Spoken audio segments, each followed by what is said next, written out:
Hi! Kamusta po kayong lahat? Welcome to GK Diaries. Ako si Linda, 45 years old at misis ng isang OFW. Si Roberto, ang asawa ko, 50 years old na, isang civil engineer na mahigit 10 taon nang pabalik-balik sa Middle East. Mabait siyang tao, mabuting ama at provider. Pero habang tumatagal, para bang unti-unti na kaming nagiging estranghero. Tuwing nag-uusap kami sa video call, trabaho lang ang laman ng kwento niya. Pag uwi naman niya, lagi siyang pagod. Hindi ko na maalala kung kailan siya huling naging malambing sa akin. Dalawa ang anak namin. Si Angela, 21 years old, na nasa Maynila at kumukuha ng business management. At si Joshua, 18 years old, bagong college freshman, na pansamantalang nakatira sa dorm. Sa madaling salita, mag-isa na lang ako sa bahay. Sabi nila, masarap daw ang emptiness dahil may oras ka para sa sarili. Pero para sa akin, iyon ang pinakamatinding kalungkutan. Wala nang ingay ng mga bata, wala rin ang init ng asawa. Ang natira na lang ay katahimikan. Isang hapon, habang nakaupo ako sa sala, suot ang lumang house dress na manipis at maluwag, narinig ko ang pamilya nakatok sa gate. "Tubig po, refill ng 2 galon." Sigaw ng boses mula sa labas. Si Nandoy iyon, ang delivery boy ng tubig. 22 lang ang edad niya, moreno, lean ang katawan, at pawisan palagi dahil sa pagbubuhat. May kapilyuhan sa ngiti niya na hindi ko alam kung inosente lang o sadyang nanunukso. Binuksan ko ang gate at pinapasok siya.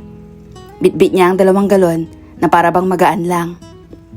"Grabe, ang init," sabi ko. Kunwari kaswal lang. "Baka ma-dehydrate ka. Gusto mo ng malamig na tubig?" Ngumisi siya. Medyo hingal pa. "Kung okay lang po, ma'am. Pero baka maubos ko lahat ng paninda nyo." Napangiti ako. Pero iba ang kumislot sa loob ko. Lumapit ako ng kaunti at mahina kong sinabi, "Hindi ka pa nakakainom ng tubig na galing sa baso ko." Sandaling natahimik. Nagtagpo ang mga mata namin. Ramdam ko ang kaba at init sa dibdib ko. Para bang bumalik ako sa edad 20. Pero ngayong 45 na ako, mas malinaw na alam ko kung ano ang ginagawa ko. "Siguro, iba ang lasa, ma'am," sagot niya. Nakangising parang may ibig ipahiwatig. "Bakit di mo subukan? Para malaman mo." At doon nagsimula ang lihim kong uhaw. Isang uhaw na hindi kayang patighawin ng isang asawang laging wala. Hindi ko inaakalang isang simpleng baso ng malamig na tubig ang magiging dahilan para manginig ang tuhod ko. Habang inaabot ko kay Nandoy ang baso, napansin kong sinadya niyang hawakan ng kamay ko ng saglit. Mainit ang palad niya. Pawisan pa. Pero may kung anong kuryente akong naramdaman. "Salamat po, ma'am," sabi niya, habang nakatitig pa rin sa akin. Nilagok niya ang malamig na tubig na para bang iyon ang pinakamasarap na nainom niya sa buong buhay niya. Naiilang akong ngumiti at umiwas ng tingin. Pero bago pa ako makapagsalita, siya na ang nagbiro. "Alam niyo, ma'am, mas malamig pa itong tubig kaysa sa electric fan niyo.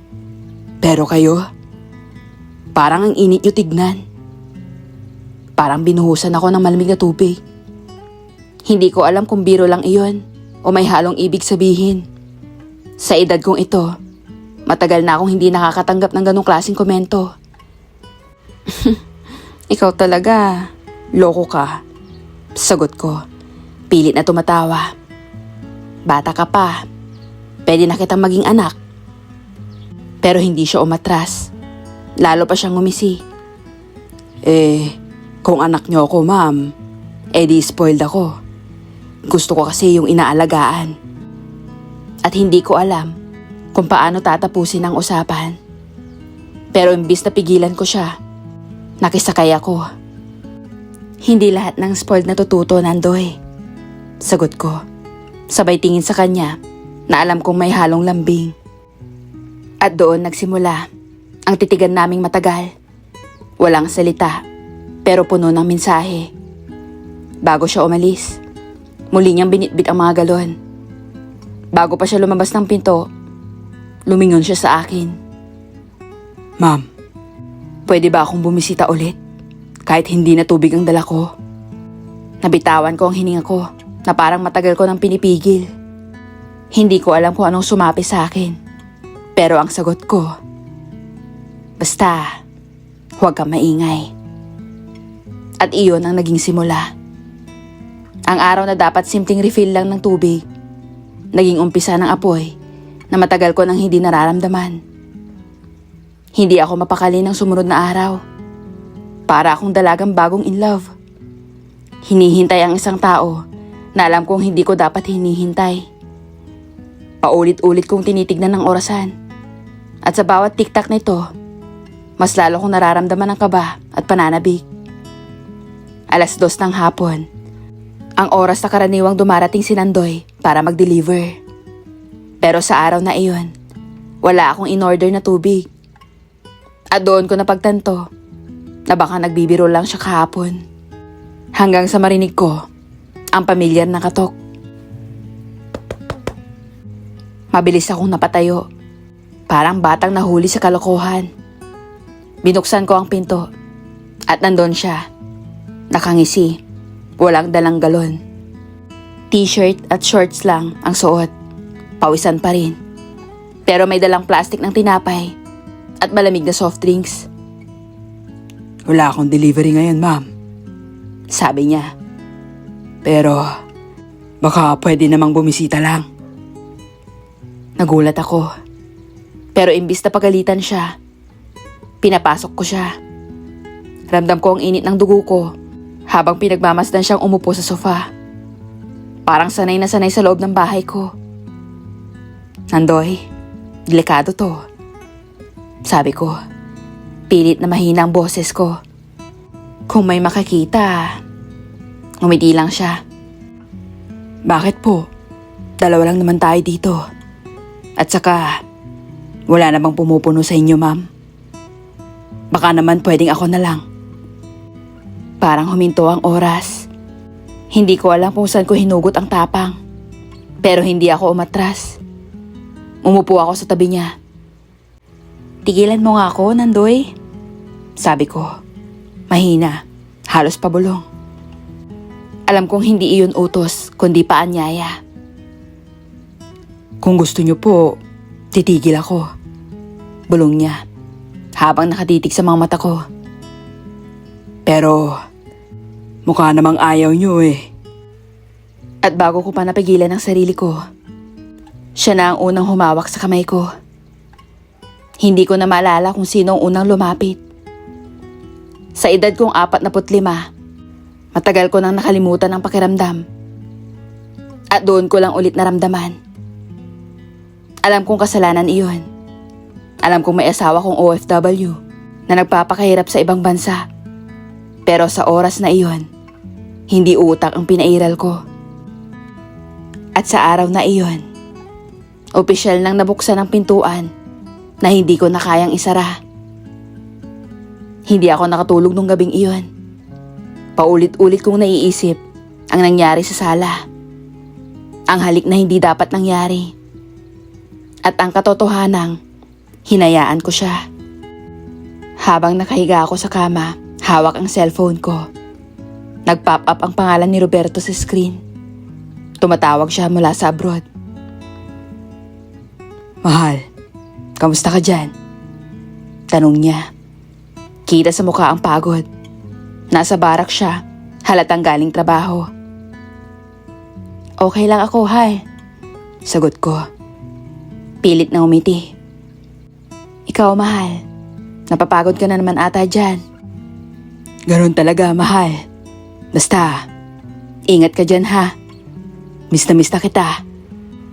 Sa mga salitang iyon, dapat ba'y maramdaman ko ang init ng pagmamahal?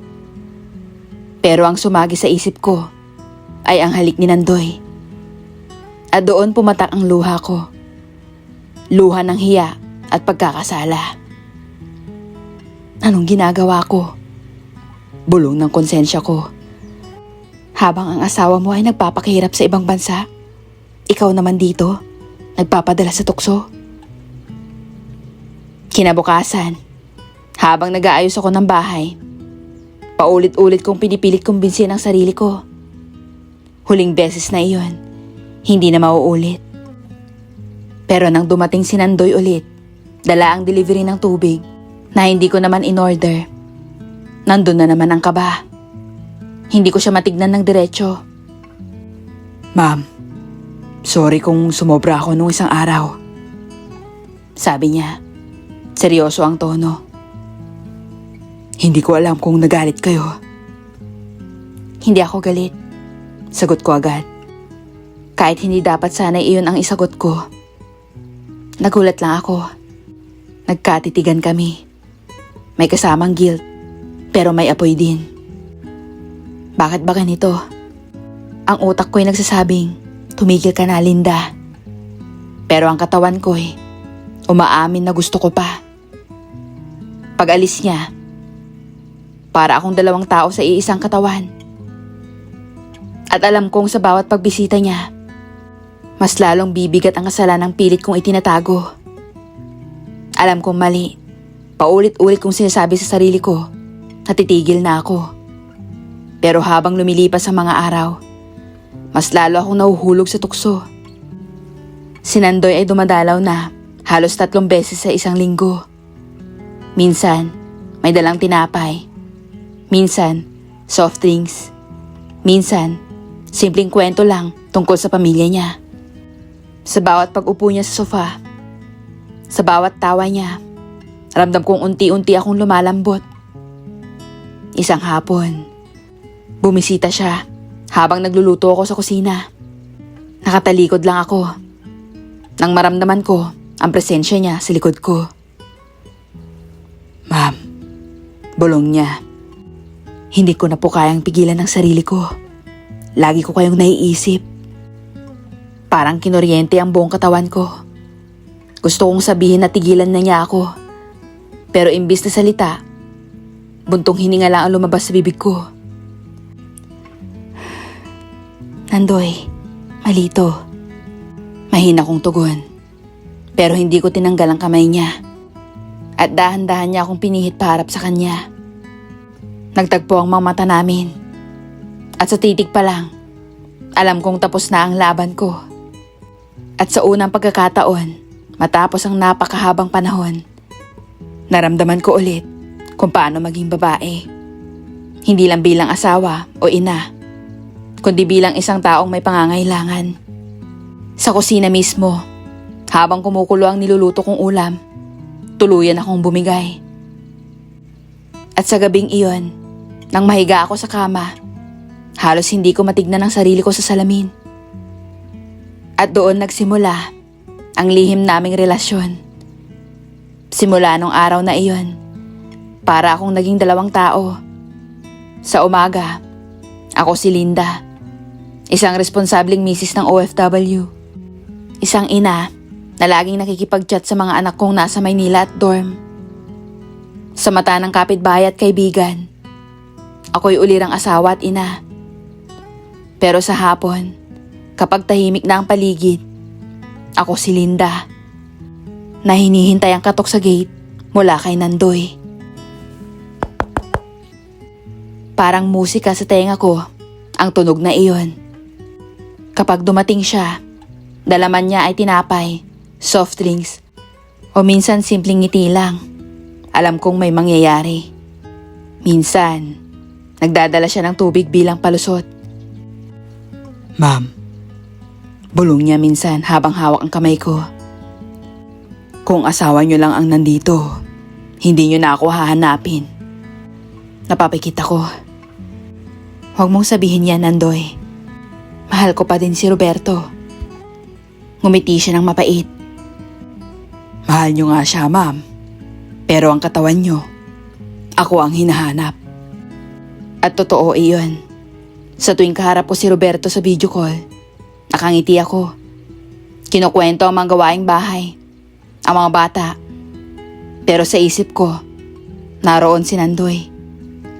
Minsan, kinukurot ako ng konsensya. Lalo na kapag nagpapadala si Roberto ng pera. O kapag pinapakita niya ang pagod niyang mukha mula sa trabaho. Naiisip ko, anong klaseng asawa ako? Pero kinabukasan, kapag naroon na si Nandoy sa bahay, lahat ng guilt naglalaho. Sa loob ng 3 buwan, naging regular na ang mga pagdalaw niya. Nasanay na akong maglinis agad ng sala pagkatapos. Walang nakakaalam, walang dapat makaalam. Isa akong ulirang misis sa mata ng mundo. Pero isa rin akong babaeng nahulog sa isang bawal na apoy. At habang tumatagal, mas lalo akong natatakot. Hindi lang sa pagkahuli, kundi sa posibilidad na baka hindi ko na kayang pakawalan si Nandoy. Akala ko sanay na ako sa pagtatago. 3 buwan na ang relasyon namin ni Nandoy. At sa bawat beses na bumibisita siya, may routine na kami. Maingat, mabilis, laging nakaantabay. Pero kahit gaano kaingat, hindi lahat ng bagay kayang kontrolin. Isang Sabado ng hapon, numating siya tulad ng dati. 2 galon ng tubig ang bitbit para may palusot. Pagkababa niya ng container sa kusina, mabilis na siyang lumapit sa akin. "Ma'am, ang tagal ng 2 araw." Bulong niya habang nakayakap ako. "Nandoy, baka may makakita." Sagot ko, pero yakap ko pa rin siya. At bago pa man lumalim ang lahat, biglang narinig ko ang gate na bumukas. "Nay!" Sigaw ng boses na pamilyar. Si Joshua, ang bunso kong anak. Hindi ko alam na uuwi pala siya mula sa dorm nang hindi nagsasabi. Parang binuhusan ako ng malamig na tubig. Mabilis akong tumayo at itinulak si Nandoy. "Sa likod, bilis!" Bulong ko. Halos nanginginig sa kaba. Agad siyang dumiretso sa kusina. Saka lumabas sa likod na pinto. Eksaktong pagbukas ni Joshua ng pinto sa sala, nakabalik na ako sa ayos. Nakaupo sa sofa, hawak ng cellphone na parang doon lang ako busy. "Ma, surprise!" Sabi niya. Nakangiti habang bitbit ang backpack. Napilit akong ngumiti. "Anak, hindi ka naman nagsabi na uuwi ka. Parang nakapaghanda naman ako." "Nay, surprise nga eh. Namiss lang kita, Nay, kaya umuwi ako." Sagot niya. Sabay yakap sa akin. At habang nakayakap ako sa anak ko, ramdam ko pa rin ang tibok ng puso kong parang gustong kumawala. Sa likod ng bahay, alam kong nandun pa si Nandoy. Nakatago. Naghihintay na makalabas nang hindi napapansin. Napatingin si Joshua sa kusina. "Nay, parang may narinig akong kaluskos." "Pusa lang yun, anak." Agad kong sagot. Halos babasag ang boses ko. Kung tumagal pa ng ilang segundo, siguradong mabubunyak ang lahat. Pero swerte, nakalusot si Nandoy. At nung gabing iyon, habang pinagluluto ko si Joshua ng paborito niyang adobo, hindi mawala sa isip ko, paano kung nahuli kami? Ang mas masakit pa, sa gitna ng kaba at takot ko, naroon din ang kakaibang thrill. Ang pakiramdam na muntik na kaming mahuli. Dapat yata natakot ako. Dapat natigil na ako. Pagkatapos ng muntik ang pagkahuli ni Joshua sa amin. Pero sa halip na magtulak sa akin palayo kay Nandoy, lalo akong nahulog. Ilang araw akong hindi nagparamdam kay Nandoy. Sinadya akong umiwas. Pero hindi ko rin kinaya. Ako mismo ang nag-text sa kanya. "Pwede ka ba bukas? Maaga ko matatapos sa gawaing bahay." Sabi ko. Nag-reply siya agad. "Akala ko galit ka. Akala ko iiwas ka na." Nag-reply ako. Hindi kita kayang iwasan. Kinabukasan, dumating siya. Hindi siya nagbitbit ng galon. Wala nang palusot. Basta siya lang, dala ang sarili niya. At pagpasok niya, hindi na kami nag-aksaya ng oras. At doon ko na-realize, hindi na ito simpleng kasalanan na pwede kong putulin kahit kailan. Sa tuwing nagvi-video call kami ni Roberto, pinipilit kong ngumiti.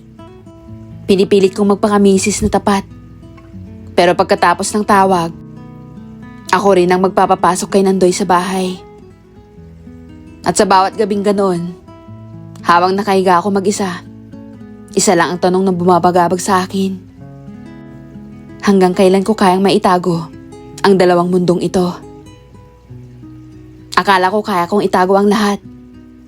Kaya kong maging dalawang tao. Pero isang gabi, habang nasa video call kami ni Roberto, naramdaman ko ang bigat sa boses niya.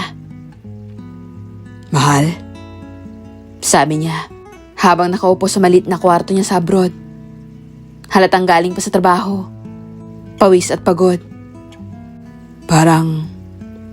Parang may nagbago sa'yo. Natigilan ako. Ano ka ba, mahal? Wala naman, mahal ah. Ganito pa rin naman ako. Pinilit kong umiti. Pero ramdam kong nanginginig ang labi ko. Umiling siya. Nakatitig sa screen.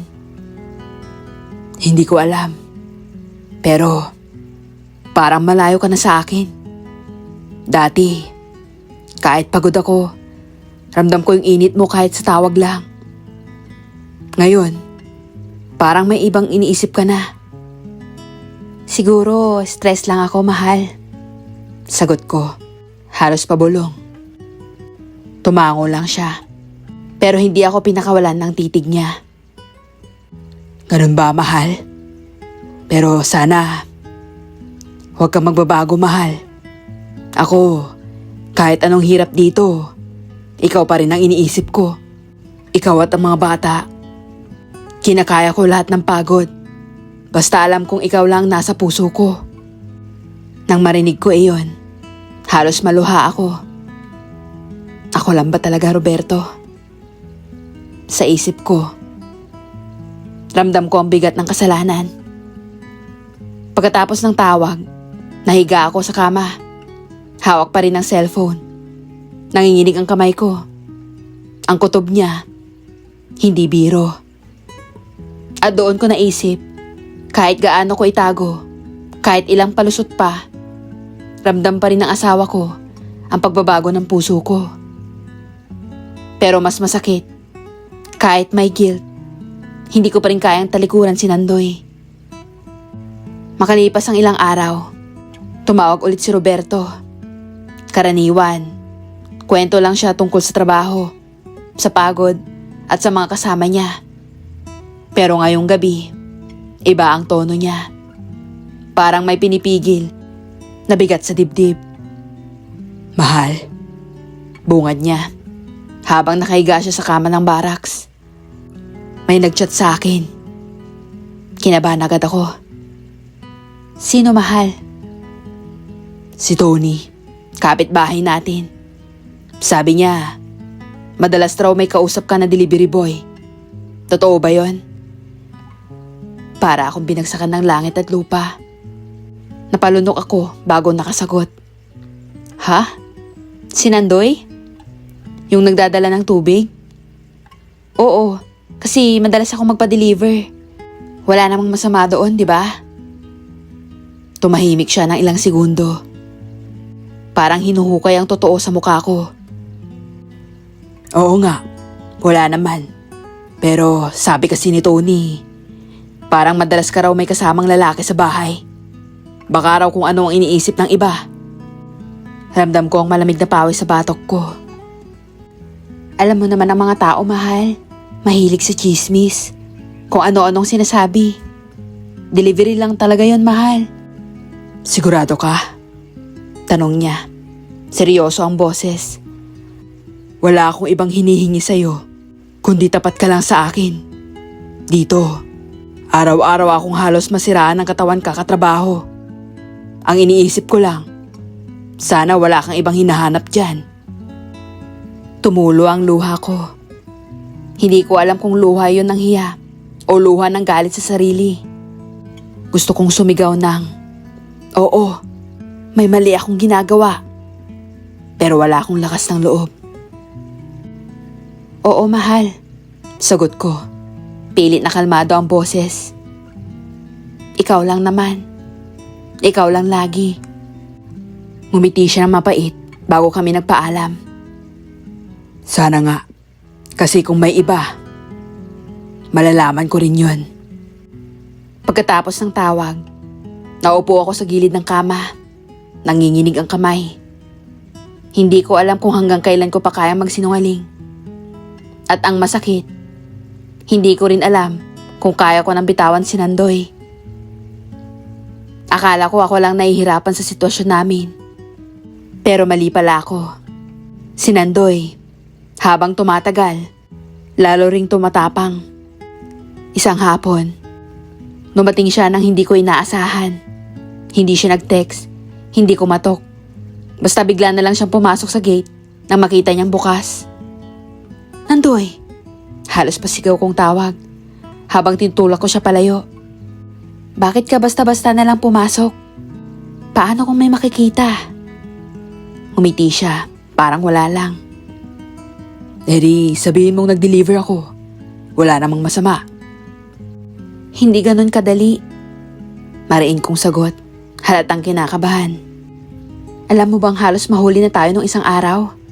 At si Roberto, nagdududa na. May naririnig siyang chismis mula sa mga kapitbahay. Natahimik siya saglit.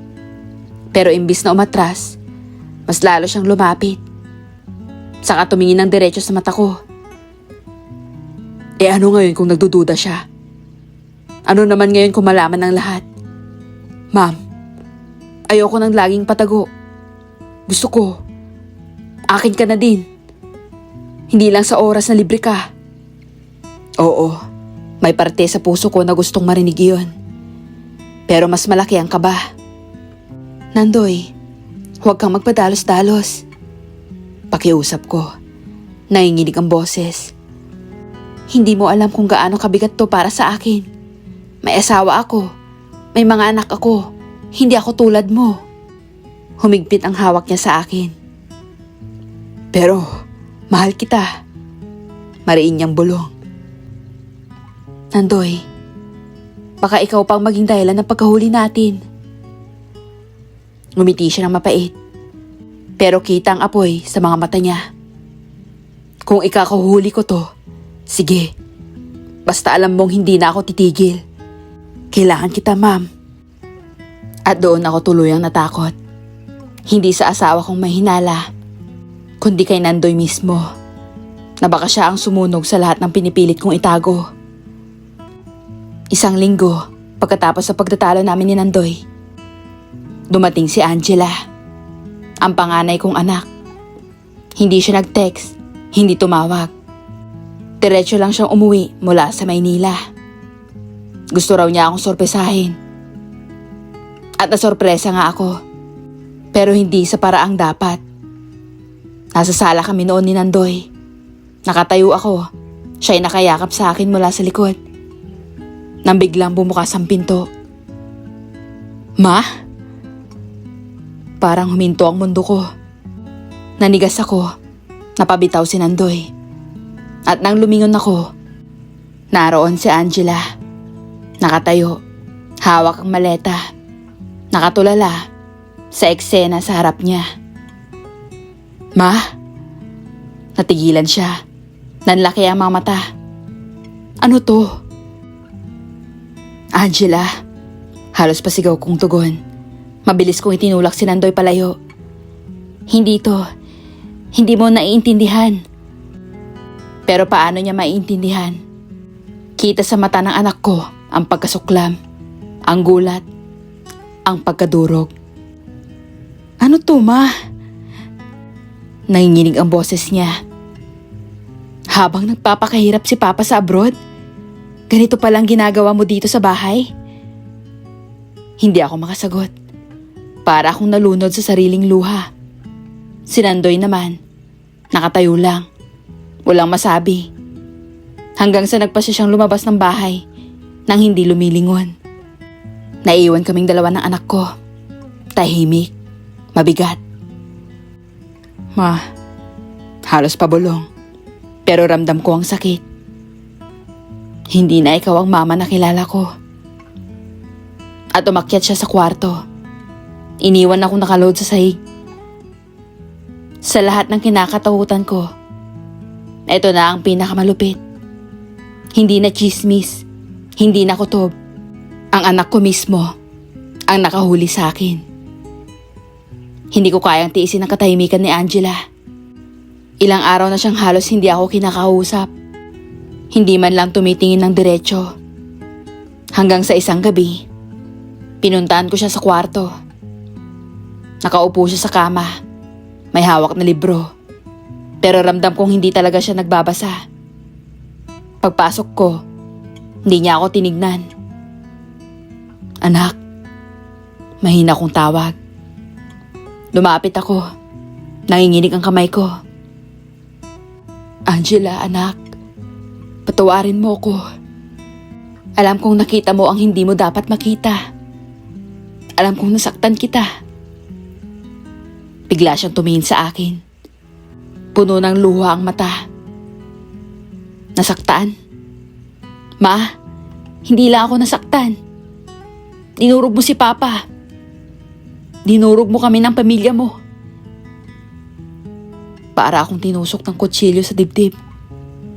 Lumuhod ako sa harap niya. Hawak ang kamay niya kahit pilit niyang binabawi. Anak, alam kong nagkamali ako. Alam kong walang kapatawaran. Pero, Angela, maawa ka sa akin. Huwag mo sasabihin kay Papa mo. Hindi niya kakayanin. Lalo na nagpapakahirap siya sa abroad. Umiling siya. Umiiyak. Ma, paano mo nagawa to? Habang halos mamatay siya sa trabaho, ikaw nandito. Kasama yung ibang lalaki. Hindi ko alam, anak. Halos mangiyak-iyak ako. Naging mahina ako. Naging marupok. Pero anak, pamilya pa rin natin ang pipiliin ko. Kayo pa rin ni Papa at ni Joshua. Kaya nakikiusap ako. Huwag mo ko isusumbong. Kahit anong parusa, tatanggapin ko. Pero huwag kay Papa. Huwag basira ang pamilya natin. Matagal niya akong tinitigan. Kita ko ang galit. Pero kita ko rin ang pagmamahal ng isang anak na naguguluhan. Hindi ko alam, Ma. Hindi ko alam kung kaya kong manahimik.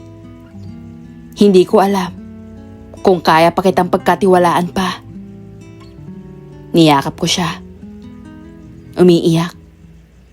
Please, anak. Bigyan mo pa ako ng pagkakataon. Parang awa mo na. Hindi siya gumanti ng yakap. Pero hindi rin siya umiwas. At sa katahimikan ng gabing iyon, alam kong nakabitin ang lahat. Ang tiwala, ang pamilya, ang kinabukasan. Akala ko tapos na ang lahat nang magmakaawa ko kay Angela. Akala ko sapat na ang katahimikan niya para makausad kami, kahit pilit. Pero may mas mabigat pa palang darating. Ilang linggo na akong nahihilo. Mabilis mapagod. At iba ang pakiramdam ng katawan ko. Iniisip ko, baka sa edad ko. Pero nang hindi dumating ang buwan ng dalaw ko, kinabahan ako. Bumili ako ng pregnancy test. At doon, habang hawak ko ang maliit na stick, nakita ko ang dalawang malinaw na guhit. Buntis ako. At wala nang ibang maaaring maging ama, kundi si Nandoy lamang. Pero matagal ko na rin hindi nakikita si Nandoy. Simula ng gabing nahuli kami ni Angela, hindi na siya muling nagpakita. Para bang bigla na lang siyang naglaho. Iniwan ako sa gitna ng lahat ng kasalanan at takot. At ngayon, habang pinapasan ko ang bigat ng sikreto, wala man lang ako masandalan kundi ang sarili ko. Sa edad kong 45, hindi ko naakalaing posible pa ito. Akala ko, tapos na ako sa ganitong yugto ng buhay. Pero ito ako ngayon. Nagdadala ng buhay na hindi ko alam kung biyaya ba o sumpa. At lalong gumulo ang sitwasyon ko. Akala ko makakamove on na ako sa kasalanan ko sa asawa ko. Pero ito, may bunga ang lahat ng pagtataksil ko. Isang bagay lang ang malinaw. Hindi ko na ito may tatago habang buhay. Lalabas at lalabas ang katotohanan. Kaya ito ako, humihingi ng payo sa inyo. Kung kayo ang nasa kalagayan ko, dapat ko na bang aminin ang lahat kay Roberto? Kahit alam kong tuluyang guguho ang tiwala niya at pamilya namin. O sasabihin ko din kay Nandoy ang tungkol sa pagbubuntis ko. Alam kong nagkamali ako. Alam kong ako ang nagdala sa sitwasyon ko na ito. Pero sana, matulungan niyo ako sa dapat kong gawin. Hindi ko alam kung kakayanin ko pa tong harapin mag-isa. Kaya sana, kung naririnig niyo to, sana matulungan niyo ako. Hanggang dito na lamang po. Lubos na gumagalang. Linda.